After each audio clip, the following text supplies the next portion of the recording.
بسم الله الرحمن الرحيم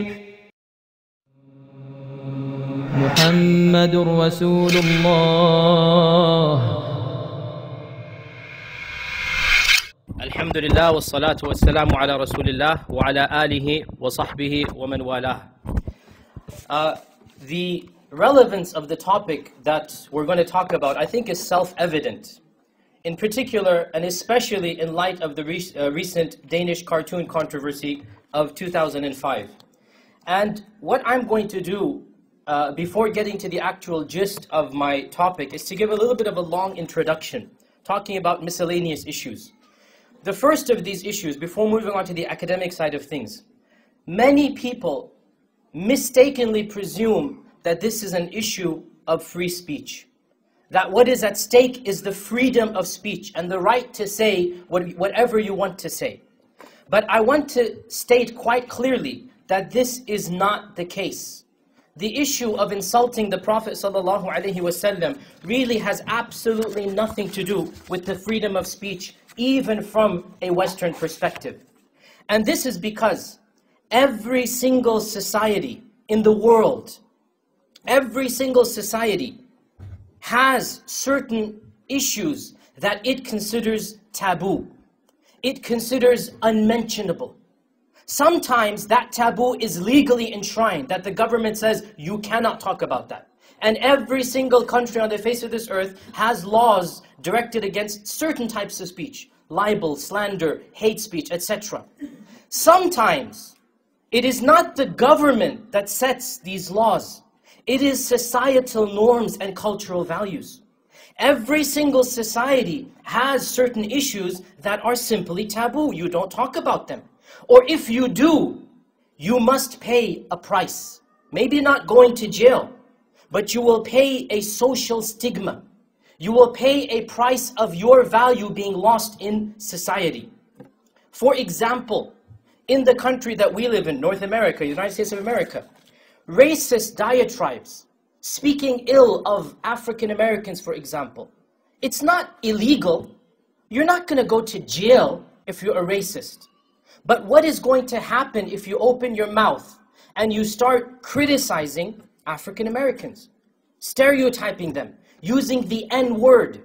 What would happen if any self-respecting politician, dignitary, media person used that word?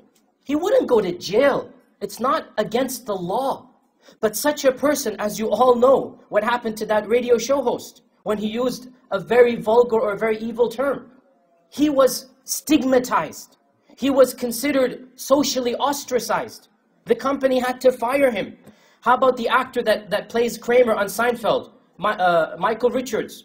When he, in a certain comedy show that he was at, he just went into a diatribe against African Americans, said something downright vulgar and evil. It's not illegal. He didn't end up going to jail. But socially, he was stigmatized to the level that he had to come forth and boldly and unabashedly say, I was a racist, I made a mistake. He had to basically admit that he made a very evil error. Nobody stood up to defend him and said, oh, you know what? He had the right to say that. Why don't you allow him to express his freedom of thought? Nobody did that. Because socially, culturally, it is simply taboo in North America to speak about these topics. Similarly, anti-Semitism is taboo in many countries. You simply cannot speak bad about Jews without facing the social consequences. Holocaust denial. Holocaust denial, ridiculing the Holocaust. In fact, in 13 Western countries that openly claim to be democratic, they're not dictatorships. In 13 European countries, Holocaust denial is a crime that is punishable by being put in jail. You all know a few years ago when the famous band, the Dixie Chicks, when they were performing, I think it was in Germany, I forgot where, when they were performing and they ridiculed President Bush and they said, we're really embarrassed and ashamed that we're from the same state as President Bush's. They didn't go to jail for that, but what happened? Their entire career was literally destroyed overnight. To this day, there's a stigma attached to them. Again, it's not that it's illegal. It's that every society, every culture has, as I said, a line that you don't cross. Now, it just so happens that the honor of our Prophet ﷺ doesn't exist beyond that line for them. They have other issues that is beyond that line. But the honor of our Prophet ﷺ, the sanctity of our religion, the holiness of what we deem to be sacred is not beyond that line. Other things are. And so, I want to say it's not an issue of freedom of speech. And I found it very, very ironic that one of the main standard newspapers of America, when the Danish cartoon controversy broke, and I was following this with a lot of meticulous care, I found it very ironic that in one day, on the front cover, they were criticizing the fact that Muslims had a problem with this, that they need to get up and wake up and smell the coffee and understand our values. And on the second page, there was another story of a certain person who had uttered racist remarks, and how evil he was, and how he should be banned from public speech, and how he had lost his whole face in society. Nobody stood up to call for freedom of speech for that person, even though he was offending a lot of people. So I want to just emphasize as my first introduction that we need to be very blunt about this.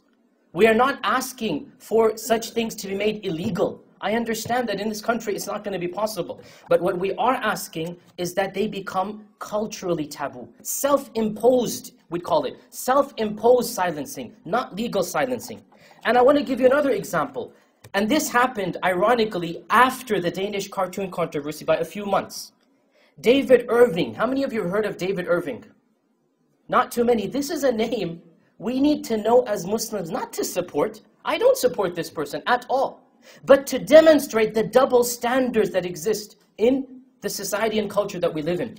David Irving is a famous, or I should say infamous, historian. Used to teach at Oxford. He has a long resume. And he became infamous because he wrote many books talking about the Holocaust, and saying that this figure of 6 million is too many. It wasn't 6, it was lesser than that. He wasn't denying the Holocaust. What he was doing was questioning the history of the Holocaust. Now, I stand here today and I say unequivocally, I do not support David Irving. And I am not a Holocaust denier. I am not. But what I find amazing was that nobody, not one single person, stood up and said, you know what? He's a historian. He should have the right to write his books and papers. Nobody did that. And in fact, laws were passed against him. As I said, there are 13 countries that have anti-Holocaust laws, not just to deny, to question the figure 6 million. If somebody says, no, there were in fact 5.5 million, some countries would put you in jail for that. And so it so happened that the Jews of all of these countries took David Irving to court, even though he wasn't living there. And the court all ruled with the Jews of those countries, so much so that when David Irving visited the country of Austria, a democratic, a secular, a Western country, Austria had already passed a law against him. The court case had already been closed and shut. He was guilty. And so as he stood up to deliver his speech in Austria, lo and behold, the police came. He's a British citizen. The police came and arrested him and put him in jail, where he remained for almost 1 year. For what crime?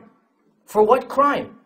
For daring to question the figures of the Holocaust. Once again, I state unequivocally, I am not supporting David Irving in what he said. I am not. But what I am questioning, why is it that not a single organization, no major media outlet, from the New York Times to the Washington Post, nothing, stood up and said, hey, look, guys, it's just something he said. Allow him the freedom of speech. Why isn't he allowed to say what he wants to say? He's being put in jail in a foreign country as a British citizen, being jailed in Austria simply because he wrote an academic book about the Holocaust. And he remained in jail for almost 1 year, until finally when he was released, he learned his lesson, and now he's hiding in his house, not saying anything at all. He doesn't want to go back to jail again. Again, we're not supporting somebody like that. Neither are we supporting racists, neither are we supporting anybody of their ilk. But what we are pointing out is something called double standards. Why is it that when we criticize those who make fun of our Prophet ﷺ, we're labeled intolerant, we're labeled backward, we're labeled this and that?